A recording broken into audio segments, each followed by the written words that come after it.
이 시대의 기승세대들 또 어른들이 가지고 있는 관심의 대상에는 여러 가지가 있을 것입니다. 먹고 사는 것, 여러 가지 일들이 있겠지요. 그러나 그중 차세대, 다음 세대에 대한 관심은 너무나 많겠지요.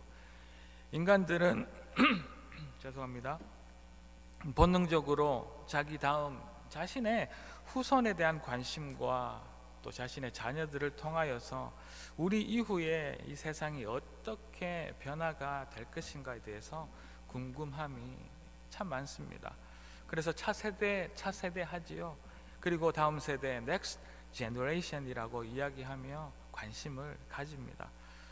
조선시대, 고려시대, 또 로마시대, 그리스 시대처럼 사람들은 또 어느 세대를 하나의 문화나 역사적인 큰 사건들을 계기로 묶어서 또 나누기를 좋아하기도 합니다.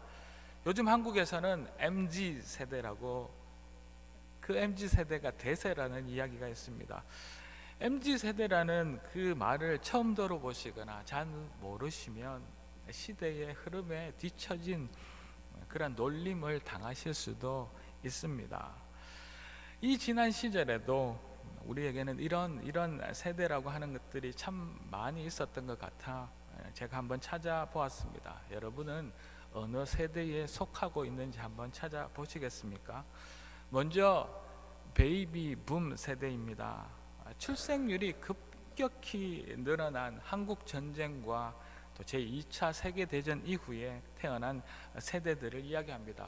그분들 중에는 여전히 4명 중에 3명은 경제, 정치, 사회적으로 활동하고 있는 이른바 우리가 이야기하는 기성세대라 이야기합니다. 또 여러분들이 기억하실런지 잘 모르겠습니다. 제가 포함되어 있는 저희 세대를 X세대라고 이야기합니다. X라는 의미는요, 제대로 무엇인지 정의할 수 없다는 뜻의 X입니다. 그리고 그들은 그 당시 경제적인 그런 풍요를 누리며 자라난 저희 세대들을 X세대라고 이야기합니다. 그리고 그 이후에 밀레니엄 세대가 있습니다. MZ 중에서 M세대입니다. 1981년부터 1996년 사이에 태어난 아주 자기 위주로 생각하고 행동한다고 이야기하여서 Me Generation, Me Generation이라고 불리는 세대입니다. 그들은 좀 전에 말씀드린 그 베이비 붐 세대들의 자녀들의 세대들을 M세대라, 밀레니엄 세대라 이야기합니다. 그리고 그 다음은 1997년 이후에 태어난 저희 X세대들의 자녀들을 Z세대, MZ 중에 Z세대라고 이야기합니다. 유튜브를 보고 유튜브를 찍어서 올리고 스마트폰 동영상 컨텐츠에 노출되어 있는 그 동영상들과 컨텐츠들과 함께 살아가는 세대들입니다. 이렇게 이제 전 세계는 한 나라 안에서 정치적인 사건들이나 그 나라 안에 있는 큰 문제들로 그 시대가 나누어지는 것이 아니라 지금 우리가 사는 시대는 글로벌 시대로 온 세계가 함께 비슷한 시기에 또 비슷한 문제들로 고민하고 함께 정보를 공유한 그 어떤 역사적인 그 역사 가운데 인류보다 복잡한 시대를 지금은 살아가고 있습니다. 이런 복잡다단한 상황 가운데 우리는 좀 전에 보았던 그 세대들 간에도 서로 잘 이해하지 못하고 소통하지 못할 때도 있다 이야기합니다. 그래서 여기저기서 세대들 간의 갈등이 극명히 드러나기도 하면서 한쪽은 그들을 버릇없다, 자기 주장만 강하다 이야기합니다. 또 다른 한쪽들은 자신들을 이해하지 못하는 어른들을 꼰대라고 부르며 거부감을 보이기도 하는 그런 시대입니다. 세상이 너무 빨리 변하고 이 세상의 조류에 따라가기 바쁜 우리들은 그 속에서 자신들이 생각하는 성공, 또 자신들이 바라보는 그 세상을 향한 눈, 이 모든 것이 다 달라서 서로 공존하는 것조차 너무 힘든 이런 현대를 우리는 힘겹게 살아가고 있습니다. 이런 정신 차리기조차 힘든 시대에서 우리는 어떻게 그들을 이해하고 또 우리는 무엇으로 우리의 다음 세대를 또 그 차세대를 키워 나가야 하겠습니까? 무엇이 옳고 어디에 진리가 있다고 가르쳐야 할지 쉽지 않은 그러한 순간입니다. 오늘은 우리 교회 달력에서 어린이 주일입니다. 이 어린이 주일을 맞이해서 이런 고민을 함께 해보기를 원합니다. 자, 그럼 다시 오늘 말씀의 주제로 돌아가서 이 험난한 시대에 과연 무엇으로 우리의 다음 세대를 양육할 것인지 이 말씀을 통하여서 지혜를 찾아서 우리 자녀들과 다음 세대들과 함께 고민해 볼 수 있는 복된 은혜의 시간이 되기를 소망합니다. 자, 이제 우리 자녀들이, 우리 다음 세대들이 위해서 키워야 할 그 첫 번째는 이렇습니다. 그것은 그들에게 현실에 얽매이지 않도록 우리가 도와주어야 합니다. 시대에 따라서 또 사람은 변하고 또 부모들도 많이 변했습니다. 예전에는 저희 부모님들만 하여도 제 문제에 대해서는 네가 알아서 해라, 네 공부이고 네 인생이니 네가 제일 많이 고민하고 네가 제일 잘 알 테니까 네가 열심히 해라, 나는 옆에서 그저 응원하고 기도하고 있으마라고 하셨습니다. 물론 그분들도 궁금해 하셨을 것입니다. 그러나 꾹 참고 지켜봐 주시는 것, 그것이 부모의 역할이라 생각하셨습니다. 근데 이제 제가 부모가 되온 지금 하나하나 다 부모가 해주려고 하는 제 모습을 보게 됩니다. 이런 우리 시대의 부모를 향하여서 신조어가 하나 있습니다. 헬리콥터 부모라는 말입니다. 들어보셨습니까? 아이들 그 머리 위에서 모든 것을 조정해 보려는 그런 부모들을 헬리콥터 부모라고 이야기합니다. 자녀들의 인생에 정말 관심이 많고 모든 일에 좀 나쁜 표현으로 간섭하고 개입하려는 그런 부모들을 이야기하지요. 자녀들에게 엄청난 영향을 미치는 현대 부모들의 모습입니다. 부모는 자녀 성장과 교육에 있어서 첫 번째 선생님입니다. 그리고 그 자녀를 책임지는 보호자이지요. 그래서 이런 부모의 생각과 방향에 따라서 우리 자녀들의 인생이 완전히 바뀔 수도 있습니다.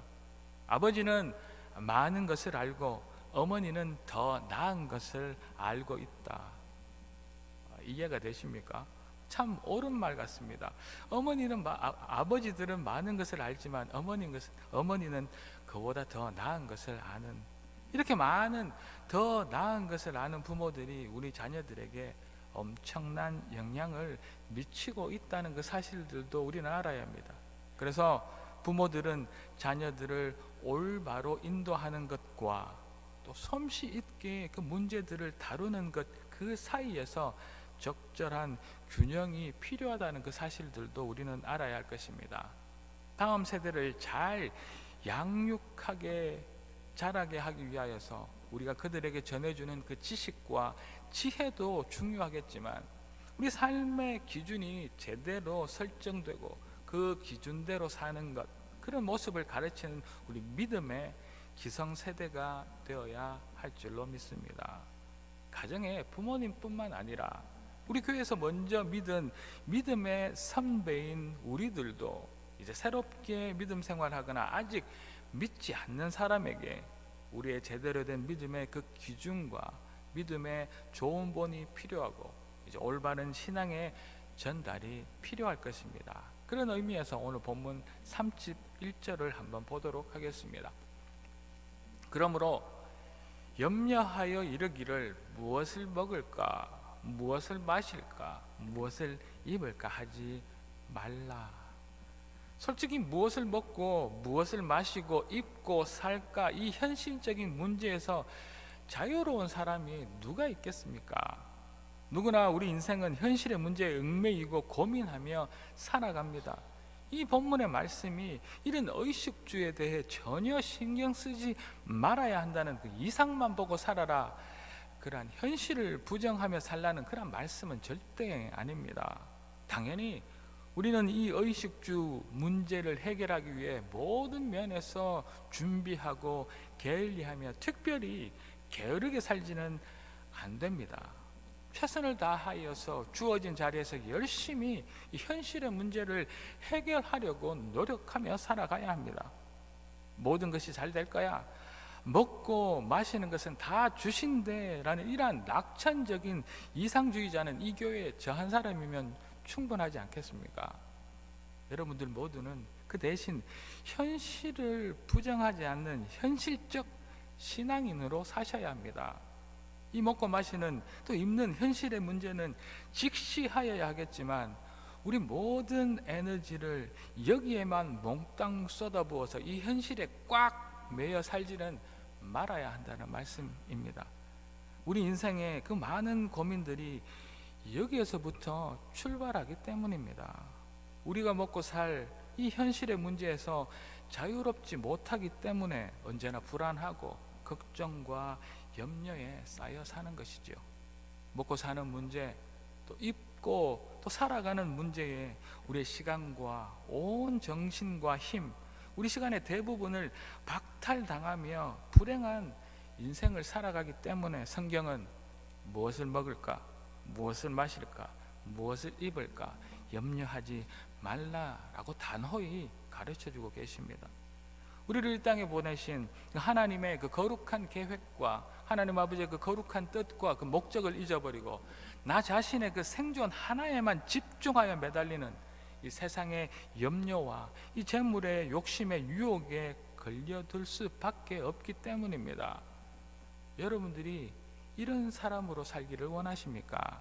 또 여러분의 자녀가, 또 우리의 다음 세대들이 이런 사람으로 먹고 마시는 현실의 삶에만 얽매여 살아가는 사람들로 자라가기를 원하시나요? 너무 현실적인 사람, 이 현실에 얽매여 사는 사람은 이 먹고 마시는 가지는 문제를 만나면 진리의 편에 또 정의의 편에 설 그 용기를 잃어버리게 되지요. 모든 목사들이 다 그렇지는 않겠지만 많은 목사들이 자신의 노후의 계획인 연금의 문제 때문에 진리의 편에 서기를 주저합니다. 또 교회 성도들은 이 교회의 건물이 자신의 재산이라 생각하는 그 재물의 욕심 때문에 전혀 의심의 여지가 없는 우리가 만난 이 동성애의 문제, 이 작은 문제만 만나도 이 재물의 욕심, 안락한 노후의 문제로 이 비진리와 비성경적인 문제에서 걸려 넘어지고 많은 것입니다. 현실에 얽매였기 때문이지요.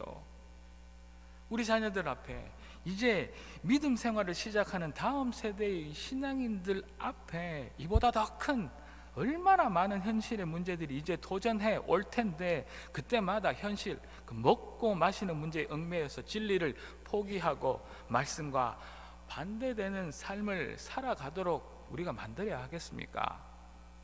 이 세상을 정말 현실적이고 냉철하게 살도록 알려주고 가르쳐 주어야 하는 것 분명히 맞습니다. 그렇지만 현실에 매이어서 진리와 말씀을 포기하여 세상에 우리의 생명마저 박탈당하며 살지 않도록 가르칠 수 있는 우리가 되어야 할 줄로 믿습니다. 이렇게 살아가는 이 사실을 우리 마음 깊이 고민하는, 결단하는 갈릴리 교회, 또 우리 부모들 되시기를, 또 하나님 앞에 믿음의 기성세대가 다 되시기를 이 아침 주의 이름으로 축복합니다. 계속해서 어떻게 하여야 우리가 또 우리 다음 세대들이 현실에 얽매이지 않고 살아갈 수 있을까요? 다음 우리의 세대들에게 알려줘야 할 것은 둘째로 이것입니다. 최고의 우선순위가 하나님, 최상의 우선순위가 하나님인 것을 우리는 알도록 가르쳐 주어야 합니다.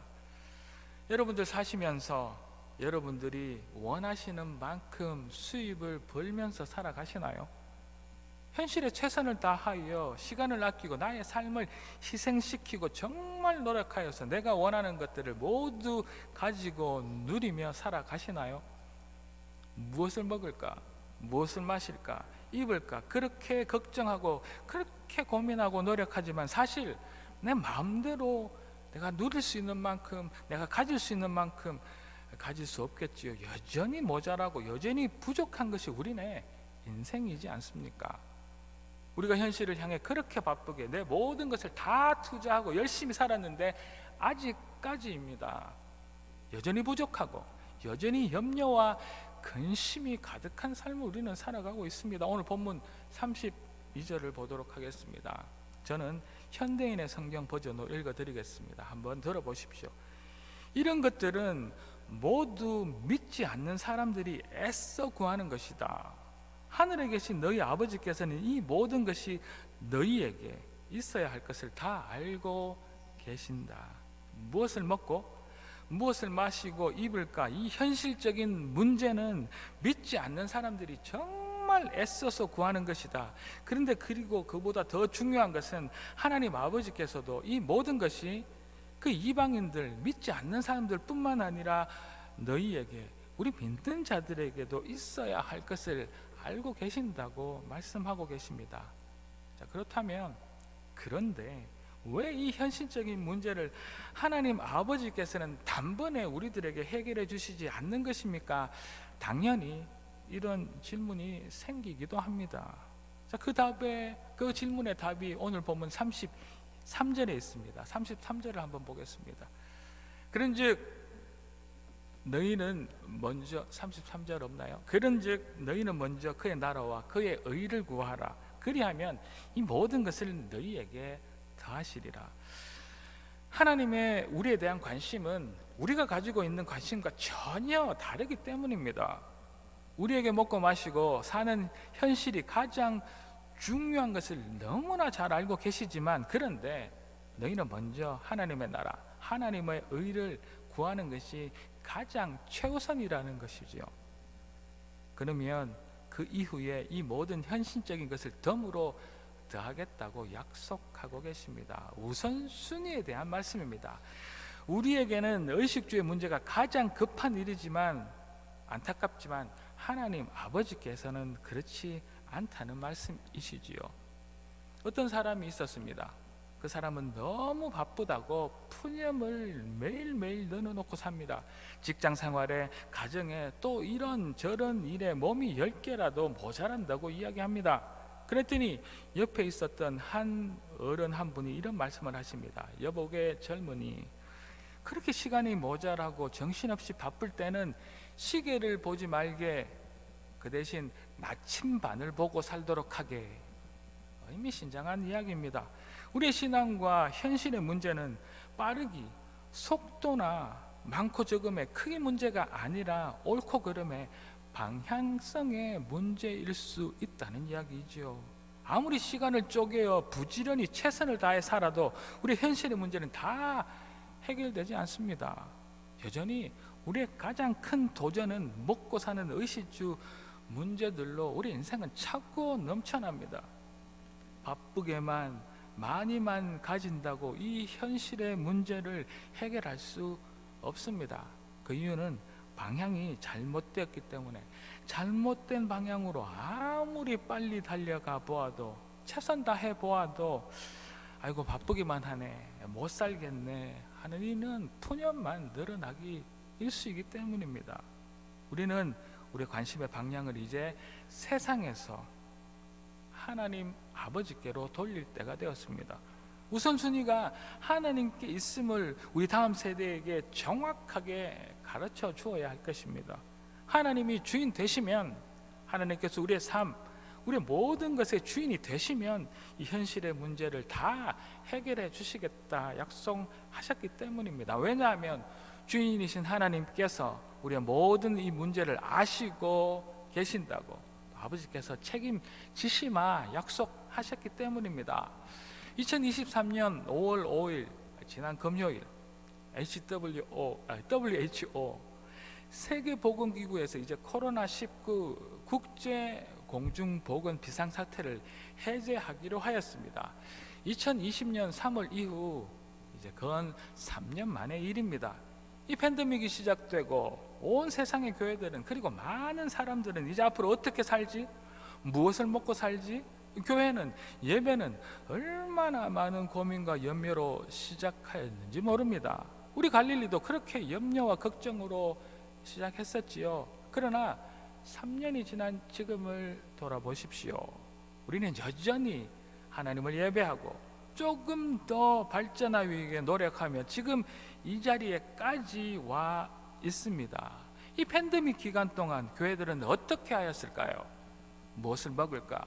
무엇을 마실까?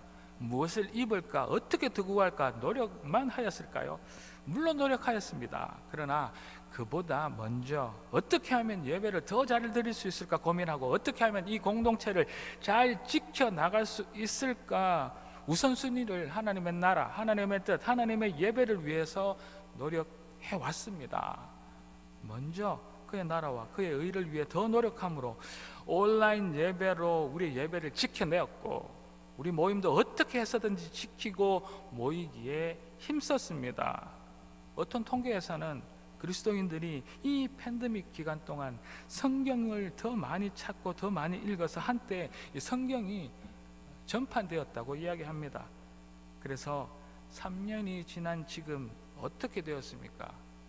지금 우리는 온 세계에 700만 명이라는 이 엄청나게 많은 희생자를 남긴 그 후에도 여전히 이렇게 예배를 드리고 있습니다.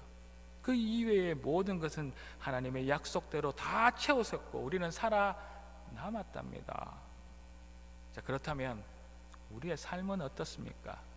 우리가 그렇게 애타하며 하루의 양식을 구하고 오늘 누울 처소를 찾으며 근심하고 걱정하고 염려하여 정말 내일이 올 것 같지 않는 하루하루를 살아내지 않으셨습니까? 어떤 이는 30년을, 어떤 이는 40년, 50년, 70년, 80년 평생을 살아내고 있습니다. 하나님의 은혜입니다. 우리가 있고 있어서 그렇지 우리 삶 가운데 역사하시는 주인된 하나님의 그 도우심이 얼마나 많은지 순간순간 놀래며 살아온 인생들 아니십니까? 이 사실을 우리는 믿음의 다음 세대들에게 가르쳐 알게 해야 합니다. 우리 인생에 아무리 무섭고 어렵고 고된 순간이 다가와도 가장 먼저 주인 되신 하나님 앞에 나아가 섬기고 예배드리라고 우리는 알려주어야 합니다. 그리하면 그 나머지 모든 것은 하나님께서 책임지시마 약속하고 계시는 것이죠.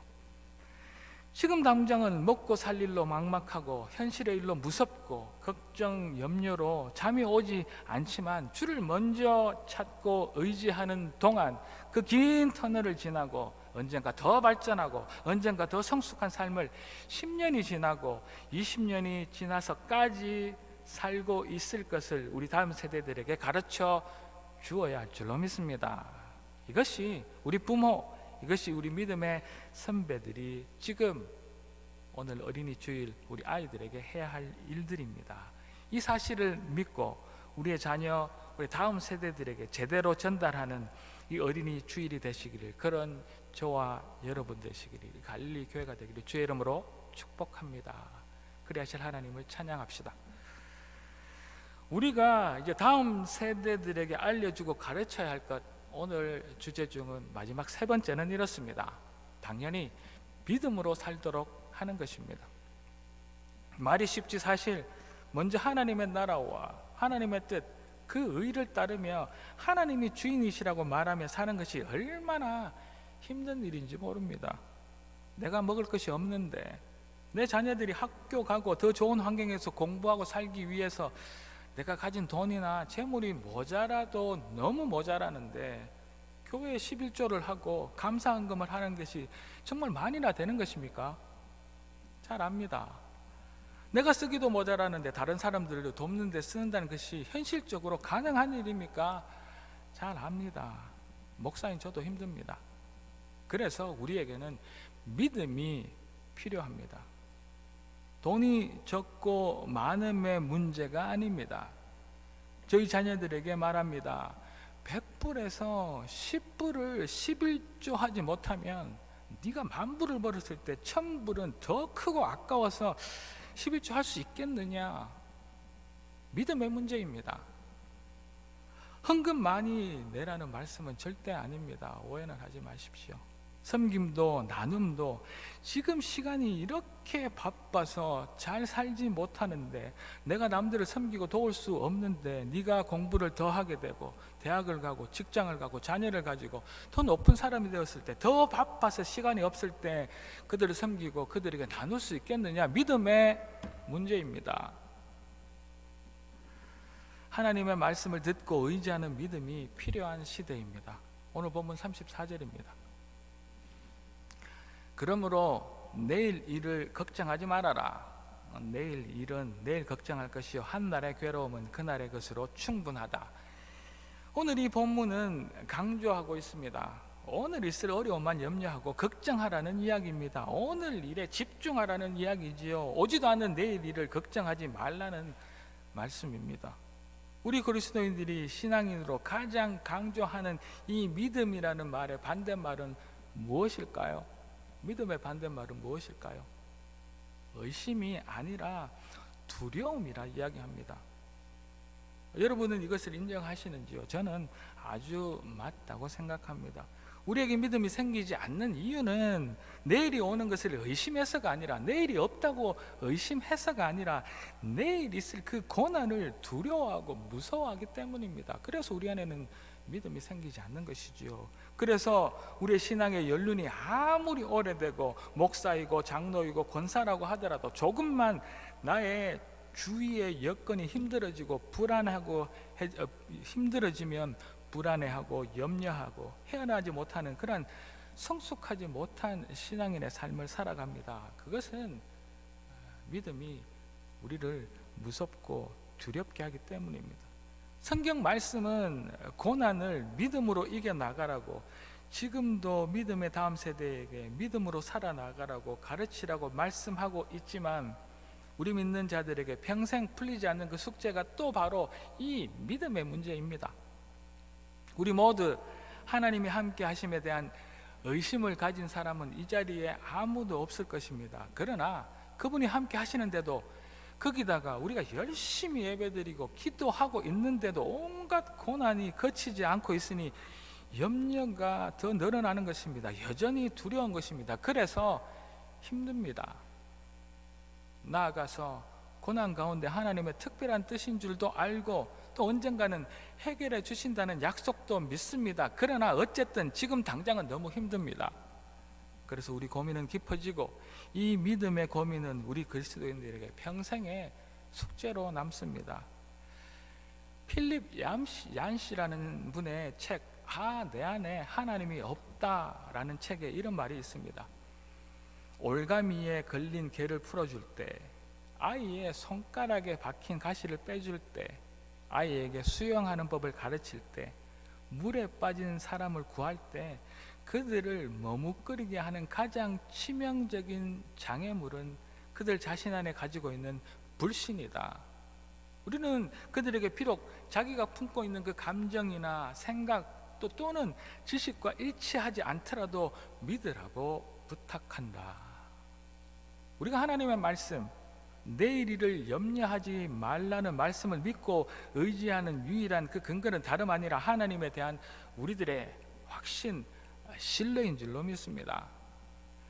우리의 생각과 감정, 알고 있는 지식과 또 현실의 이 너무나 다르다고 하더라도 믿으라고 부탁하는 것입니다.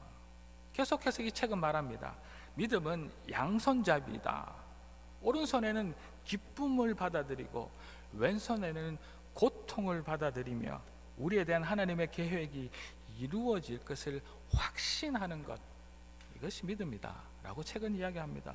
살아있는 이 믿음이라는 것은 고통과 변하지 않는 고난 가운데서도 오로지 하나님만 바라보며 꿋꿋하게 신뢰하고 나아가는 것이라고 말합니다. 우리 다음 세대에게 믿음을 가르칠 때, 잘 믿으면 잘 먹고 잘 살 거야, 잘 믿으면 우리에게 걱정, 염려가 없어질 거야, 잘 믿으면 다 나을 거야, 이렇게 가르치는 것이 아니라 하나님에 대한 무한 신뢰를 가르쳐야 합니다. 우리 삶 가운데 고난과 어려운 일들은 우리의 믿음과 기도와 전혀 상관없이 닥치는 양손잡이입니다. 우리가 이 고난을 믿음으로 이겨낸다고 할지라도 또 다른 어려움이 곧 닥쳐올 것입니다. 고난, 이 어려움을 이기는 그 믿음이 우리의 기도가 연약하여서 계속 이런 환란이 우리 안에 있는 것이 아니라는 것도 우리 자녀들에게, 다음 세대들에게 알려 주어야 합니다. 아무리 기도해도, 아무리 잘 믿어도 지금의 걱정, 근심이 또 하나님께서 이겨내게 하시겠지만 지나가면 또 다른, 어쩌면 더 큰 고통이 우리에게 찾아온다는 것을 우리 자녀들에게 알려 주어야 합니다. 이것이 인생이니까요. 그래서 우리 다음 세대와 또 다른 자신들에게 말해야 합니다.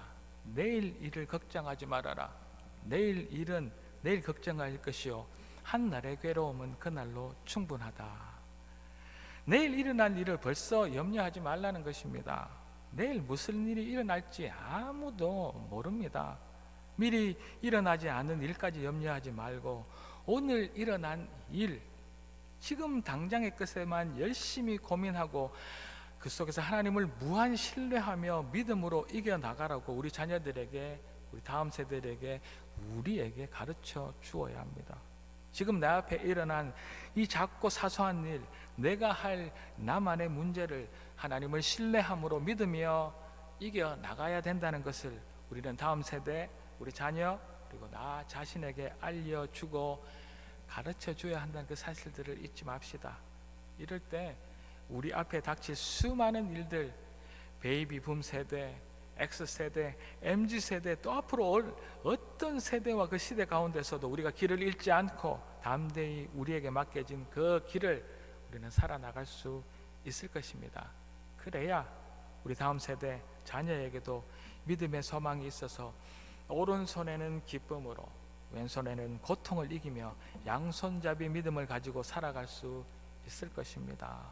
이 놀라운 일들이 우리와 우리 자녀 또 우리 믿음의 다음 세대들에게 일어나기를 이 아침 주의 이름으로 축복합니다. 당연히 우리 하나님께서 그리 하실 것입니다.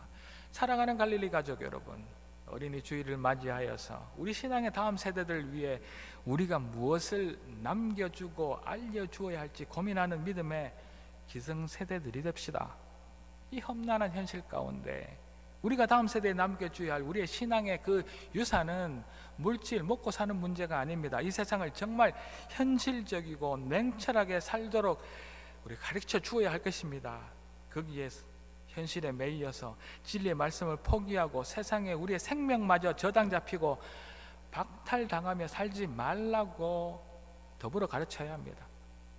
우선순위의 말씀입니다. 여전히 우리의 가장 큰 도전은 먹고 사는 의식주의 문제, 누구에게나 맞습니다. 그러나 우리는 우리의 그 관심의 방향을 이제 그 먹고 사는 문제, 그 세상에서 하나님께로 돌려내야 합니다.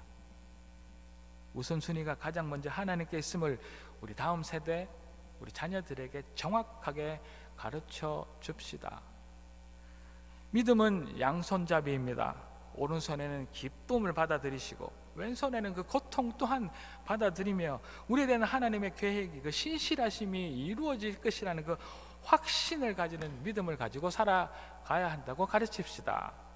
우리 다음 세대들에게 믿음을 가르칠 때 하나님에 대한 무한 신뢰를 가르쳐서 오늘 하루만 최선을 다하고 고민하고 오늘 일어난 그 일에, 지금 당장 일어난 일에 집중하고 하나님을 의지하며 살아가서 그 믿음으로 오늘 한날을 승리할 수 있도록 가르쳐 냅시다. 내일은 내일 것입니다.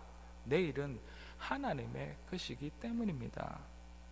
어떤 세대에서도 길을 잃지 않고 주의 사람으로 살아가는 저와 여러분, 이 갈릴리 또 우리 자녀와 다음 세대가 다 될 수 있기를 이 아침 주의 이름으로 축복합니다. 그래야지 하나님만을 찬양하겠습니다. 기도합니다. 할렐루야. 하나님을 찬양합니다. 저희들도 부모가 되었습니다. 저희들도 이제 점점 기성세대가 되어갑니다. 그래서 저희 자녀에게 또 믿음의 다음 세대들에게 무언가를 남겨주어야 하겠습니다. 그런데 저희들은 눈앞에 가려 있어서 먹고 마시고 제가 가지고 있는 재물만 또 제가 배웠던 그 지식만 넘겨주면 될 줄로 생각하는 부족한 기성세대, 부족한 부모들입니다. 하나님, 오늘 이 어린이 주일에 이 험난한 현실 가운데에서 하나님, 저희들이 먹고 마시는 그 현실에 매여 있었던 저희들의 삶을 우리 자녀에게 물려주지 않도록 도와주십시오. 이 세상에 우리의 생명마저 저당 잡히고 박탈당하는 현실에 매여 있는 저희들이 되지 않도록 우리 자녀들을 지혜롭게 살게 도와주십시오. 그러면 우리의 우선순위를 하나님께로 돌리게 하십시오.